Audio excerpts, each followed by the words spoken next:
I never really knew him. I knew the smell of his work boots from the construction site. I knew the smell of the martinis waiting for him at home. I knew the sound of his walk, his ankles cracking, his keys rattling. I knew the sternness of his voice, and I knew that around me, he only smiled for photographs. Emotions had their place for him. He reserved happiness for friends, anger for home. In everything he did and felt, he showed strength and power. I've seen him cry twice.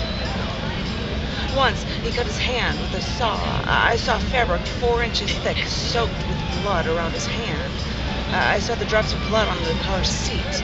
He drove himself to the hospital. He always had to be in control. But I heard the tears of pain in his voice. I stood in the driveway and cried. Once I heard him arguing with a friend. I heard his voice from the hallway, but I didn't recognize his voice at all. It sounded confused, weak, distraught. I walked up to the door, looked through the square window. His voice choked and gasped. His muscles in his face were contorted, and it was as if all the wrinkles in his eyebrows cried, "How could you do this to me? How could you leave me this way? How could you hurt me so?" It was as if he screamed at being weak.